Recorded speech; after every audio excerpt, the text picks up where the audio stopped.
ফাত্তাবিউনি ইউহবিবকুমুল্লাহ। আমার আল্লাহ বলে আমার তুমি তোমার উম্মতদেরকে বলে দাও, যদি আল্লাহর সঙ্গে দোস্ত রাখতে চাও, যদি আল্লাহকে ভালোবাসতে চাও, যদি আল্লাহকে আপন বানাতে হয়, তবে আগে আমার নবী মুস্তাফাকে ভালোবাসেন।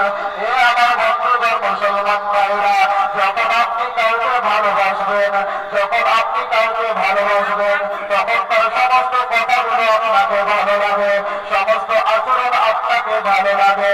কেন যে আপনি তাকে ভালোবাসছেন, তার জন্য তার সমস্ত কথাগুলো আপনাকে ভালো লাগে। আমার আল্লাহ বলে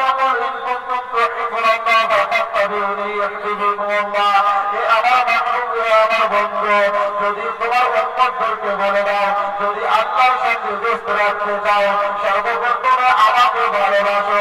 আপনি যদি বলেন আগে আমি আল্লাহকে রাজি করবো, তাহলে আল্লাহকে রাজি করতে পারবেন না। আগে আমার নবী মুস্তাফাকে রাজি করতে হবে, আগে আমার নবী মুস্তাফাকে ভালোবাসতে হবে। যদি আপনি আল্লাহকে ভালোবাসতে চান, তাহলে আল্লাহকে পাওয়া যাবে না।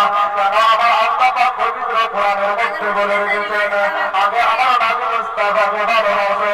যদি আমার নবী মুস্তাফাকে আপন বানাতে পারো, তাহলে আল্লাহ তোমার আপন হয়ে যাবে। এই বেলাটা বন্ধুগণ মুসলমান ভাইরা, আমার নবী মুস্তাফা সাল্লাল্লাহু তাআলা আলাইহি ওয়াসাল্লাম হাদিসের মধ্যে বলেন, লা ইউমিনু আহাদুকুম হাত্তা আকুনা আহাব্বু ইলাইহি মিন ওয়ালিদিহি ওয়া ওয়ালাদিহি ওয়ান-নাসি আজমাইন।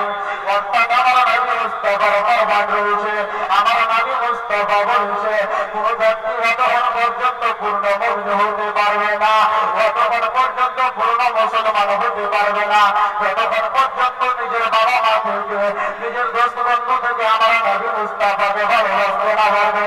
এ আমার বন্ধুগণ মুসলমান ভাইরা, আপনি পূর্ণ মুসলমান কবে হতে পারবেন? আপনি যদি নিজের বাবা মা থেকে আমার নবী মুস্তাফাকে ভালোবাসতে পারেন, তবে পূর্ণ মুসলমান হয়ে যেতে পারবেন। এ আমার বন্ধুগণ মুসলমান ভাইরা, আপনি যদি ডাইরেক্ট বলেন নবী মুস্তাফাকে ভালোবাসবো, আগে নবী মুস্তাফাকে ভালোবাসতে হবে, আপনি অতক্ষণ পর্যন্ত পূর্ণ মুমিন হতে পারবেন না, যতক্ষণ পর্যন্ত নিজের বাবা মা থেকে বেশি আমার নবী মুস্তাফাকে ভালোবাসতে পারবেন না। আপনি অতক্ষণ পর্যন্ত পূর্ণ ঈমানওয়ালা হতে পারবেন না, যতক্ষণ পর্যন্ত আমার নবী মুস্তাফাকে নিজের রিশতেদার থেকে বেশি ভালোবাসতে পারবেন না। আপনি পূর্ণ মুসলমান ওই সময় হয়ে যেতে পারবেন যখন নিজের বাবা মা থেকে বেশি আমার নবী মুস্তাফাকে ভালোবাসতে পারবেন। আপনি পূর্ণ ঈমানওয়ালা ওই সময় হয়ে যেতে পারবেন যখন নিজের রিশতেদার থেকে বেশি আমার নবী মুস্তাফাকে ভালোবাসতে পারবেন। আপনি পূর্ণ মুসলমান ওই সময় হয়ে যেতে পারবেন যখন নিজের ধন-দৌলত থেকে বেশি, নিজের বিবি থেকে বেশি, নিজের আত্মীয় স্বজন থেকে বেশি আমার নবী মুস্তাফাকে ভালোবাসতে পারবেন। কেন মুহাম্মদ রাসূলুল্লাহকে আমার আল্লাহর সঙ্গে মহব্বত করা, এটা আমার কথা না, আল্লাহ তাবারক ওয়া তাআলা পবিত্র কোরআনের মধ্যে বলেন, ফাত্তাবিউনি ইউহবিবকুমুল্লাহ।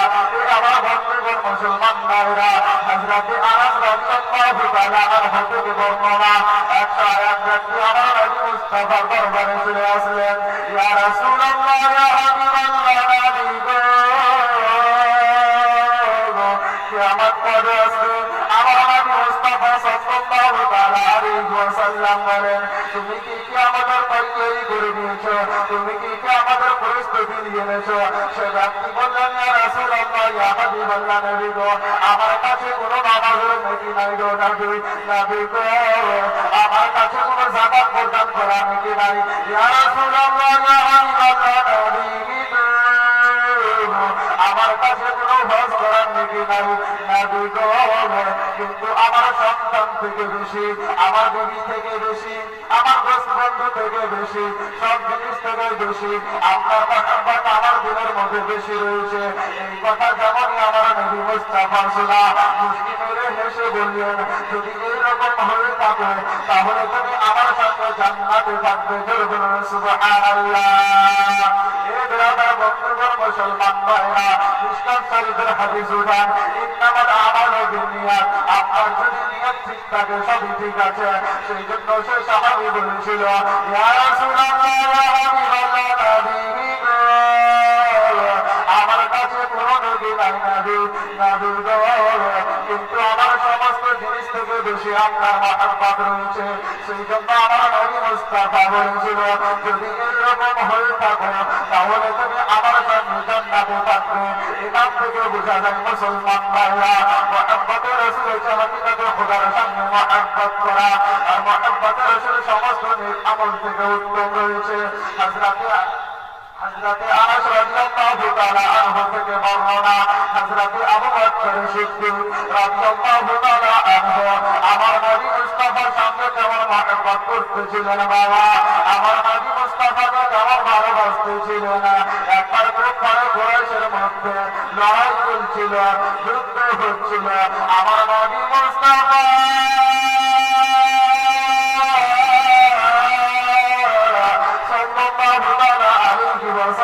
দিক থেকে হযরতে আবু বকর ছিলেন, আর আবু জেহেলের দিক থেকে হযরতে আবু বকরের সন্তান ছিল। আল্লাহু আকবার। হযরতে আবু বকর সিদ্দিক কেমন মহব্বত করছিলেন নবী মুস্তাফার সঙ্গে, সে নিজের সন্তানের সঙ্গে যুদ্ধ চালু করে দিল, নিজের সন্তানের সঙ্গে লড়াই শুরু করে দিল। লড়াইয়ের কিছুদিন পরে, বেশ কিছুদিন পরে তার সন্তান ইসলাম গ্রহণ করল। হযরতে আবু বকর সিদ্দিক রাদিয়াল্লাহু তাআলা আনহু আর তার সন্তান একদিন যেন বাবা বসে গল্প চলছিল। তার সন্তান বলে,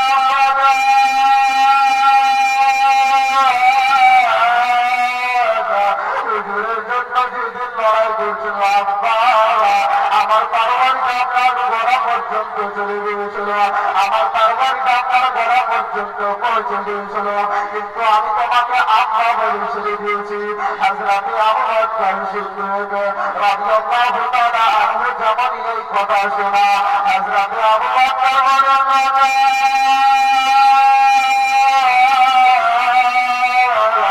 আমার যে জাতের উপরে আমার জান রয়েছে, সে জাতের কসম করে বলি বেটা, যেদিন যুদ্ধ চলছিল, যেদিন লড়াই চলছিল, আমার তরবারিটা যদি আপনার গোড়া পর্যন্ত চলে যেত বেটা, আমার তরবারিটা যদি তোমার গোড়া পর্যন্ত পৌঁছে যেত, তো আমি আমার নবী মুস্তাফার গুস্তাখ বলে তোমাকে আমি আমার সন্তান বলে ছেড়ে দিতাম না, তোমাকে আমি আমার বেটা বলে ছেড়ে দিতাম না, আমি আমার নবী মুস্তাফার গুস্তাখ বলে তোমার গর্দানকে উড়িয়ে দিতাম।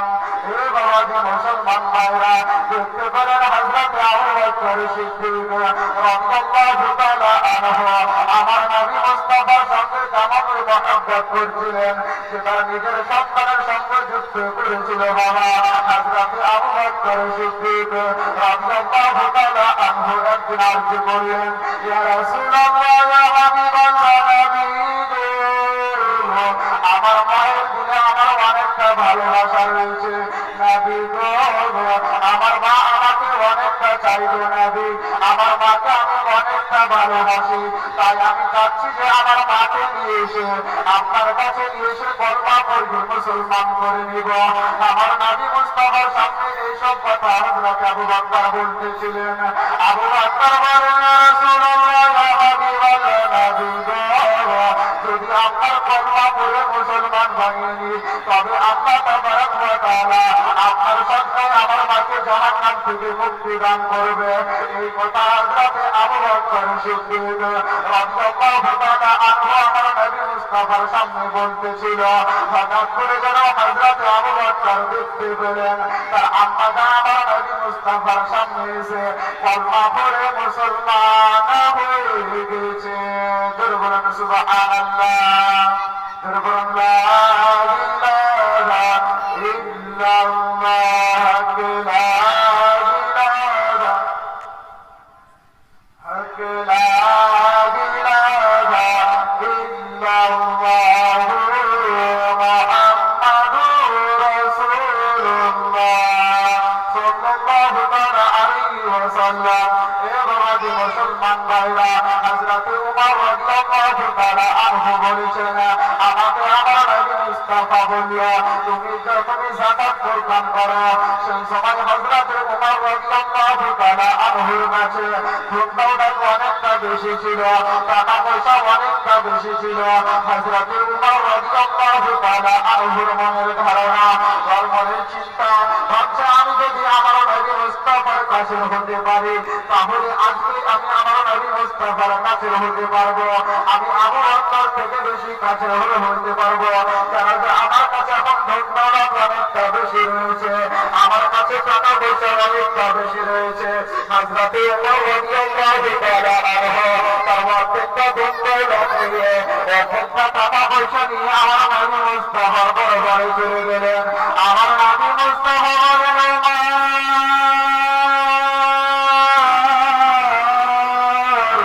আচ্ছা বলো, তুমি কি তোমার বাড়ি ঘরের জন্য, তুমি তোমার বিবির জন্য কিছু রেখে এসেছো? হযরত ওমর রাদিয়াল্লাহু তাআলা আনহু বলেন, ইয়া রাসূলুল্লাহ, নবী বললেন, নবী গো, আমার বাড়ি ঘরের জন্য গো নবী, আমার ছেলে মেয়ের জন্য আমি এখানে যতটা মাল সম্পত্তি নিয়ে এসেছি, অর্ধেকটা ঋণ নিয়ে এসেছি, অর্ধেকটা বাড়ি করে নিয়ে এসেছি। তারপরে হযরতে আবু বকর সিদ্দিক রাদিয়াল্লাহু তাআলা আনহু তার সমস্ত ধন-দৌলত নিয়ে, সমস্ত টাকা পয়সা নিয়ে আমার নবী মুস্তাফার দরবারে চলে গেলেন। আমার নবী মুস্তাফা বলেন, আবু বকর,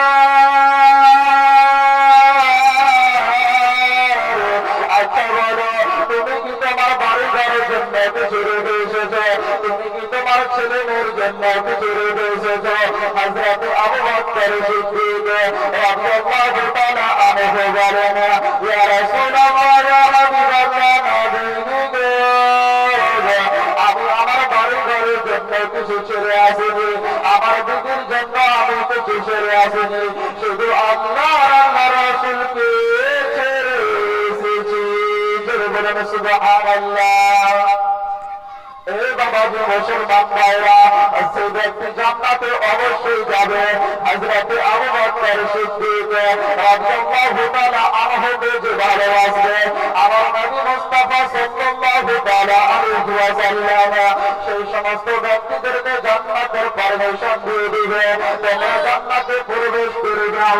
হযরতে আনাস রাদিয়াল্লাহু তাআলা আনহু থেকে বর্ণনা, আমার নবী মুস্তাফা সাল্লাল্লাহু তাআলা আলাইহি ওয়াসাল্লাম বলেন, কাল কিয়ামতের দিনে হযরতে জিবরাইল আলাইহিস সালাম আমার নবী মুস্তাফার কাছে সাহায্য করবেন, ইয়া রাসূলুল্লাহ, ইয়া হাবিবাল্লাহ, নবী গো, কাল কিয়ামতের দিনে আবু বকরকে বলা যাবে, এ আবু বকর, তুমি জান্নাতে প্রবেশ করে যাও। হযরতে আবু বকর সিদ্দিক রাদিয়াল্লাহু তাআলা আনহু বললেন, না না, আমি জান্নাতে প্রবেশ করব না। বলল, কেন? বলল, এই জন্য প্রবেশ করব না, আমার সঙ্গে যারা দুনিয়াতে ভালোবেসেছে, আমাকে যারা মহব্বত করেছে, সেই সমস্ত ব্যক্তিরা যতক্ষণ পর্যন্ত জান্নাতে প্রবেশ করবে না, আমি আবু বকর জান্নাতে প্রবেশ করব না। এই বাবাজি মুসলমান ভাইরা, এখান থেকে বোঝা যায়, যদি আপনি হযরতে আবু বকর সিদ্দিক রাদিয়াল্লাহু তাআলা আনহুর সঙ্গে মহব্বত করেন, আপনি যদি হযরতে আবু বকর সিদ্দিক রাদিয়াল্লাহু তাআলা আনহুর সঙ্গে মহব্বত করেন, হাকিকতে আমার নবী মুস্তাফার সঙ্গে মহব্বত করা, আর যে ব্যক্তি আমার নবী মুস্তাফার সঙ্গে মহব্বত করিল, হাকিকতে আল্লাহ পাকের সঙ্গে মহব্বত করা, আর যে ব্যক্তি আল্লাহ পাকের সঙ্গে মহব্বত করে নিল, তার ঠিকানা জান্নাতে হয়ে গেল। বলুন সুবহানাল্লাহ। এই বাবাজি মুসলমান ভাইরা, হযরতে আবু বকর সিদ্দিক রাদিয়াল্লাহু তাআলা আনহুকে যে ভালোবাসবে, সেই সমস্ত ব্যক্তিরা জান্নাতে অবশ্যই যাবে, যার দিলে হযরতে আবু বকর সিদ্দিক রাদিয়াল্লাহু তাআলা আনহুর সঙ্গে মহব্বত রাখবেন। আসুন বাবা, আপনাদের সম্মুখে একটা ঘটনা শোনাতে যাই, যেন হযরতে আবু বকর সিদ্দিকের মহব্বত বেড়ে যায়, আপনাদের যেন জান্নাতের রাস্তা আসান হয়ে যায়। একবার আমার নবী মুস্তাফা সাল্লাল্লাহু তাআলা আলাইহি ওয়াসাল্লাম অর্থাৎ হযরতে আবু বকর সিদ্দিক অর্থাৎ শিরে খোদার দামাদ হযরতে আলী রাদিয়াল্লাহু তাআলা আনহু, হযরতে আবু বকর সিদ্দিক হযরতে আলী রাদিয়াল্লাহু তাআলা আনহুর দিকে মুশকি মেরে হেসে গেলেন। হযরতে আলী বলেন, আবু বকর, আপনি আপনি যে আমাকে দেখে মুশকিল মেরে ফেসে গেলেন তার কারণটা কি আমাকে বলে। আপনি যে আমাকে মুশকিল মেরে দেখে ফেসে গেলেন তার কারণটা কি আমাকে বলে। হযরতে আবু বকর সিদ্দিক রাদিয়াল্লাহু তাআলা আনহু বলেন, আমার হঠাৎ করে একটা কথা মনে পড়ে গেল, যার কারণে আমি ফেসে গেলাম। হযরতে আলী রাদিয়াল্লাহু তাআলা আনহু বলেন, আপনার কি কথা মনে পড়ে গেল যার কারণে আপনি ফেসে গেলেন। হযরতে আবু বকর বলেন,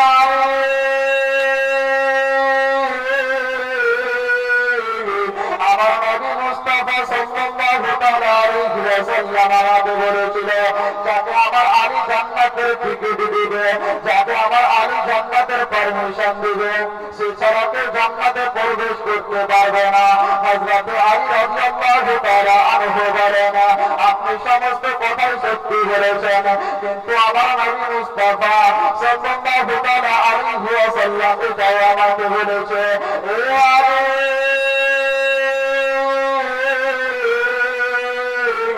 তুমি তাকে জান্নাতের পারমিশন দিয়ে দিও, তুমি তাকে জান্নাতের ঠিকানা দিয়ে দিও, যার দিলে যার অন্তরে হযরতে আবু বকর সিদ্দিকের মহব্বত থাকবে। এই দুনিয়ার বন্ধুগণ মুসলমান ভাইরা, হযরতে আবু বকর কেমন মহব্বত করতেছিলেন, আমার নবী মুস্তাফা কতটা হযরতে আবু বকরকে চাইছিলেন।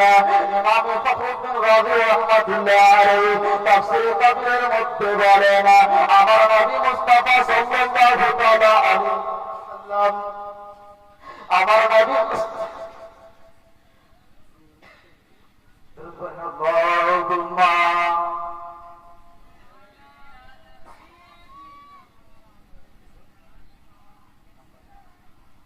মুহাম্মাদ ওয়া আলা আলি সাইয়্যিদিনা ওয়া আলা আলি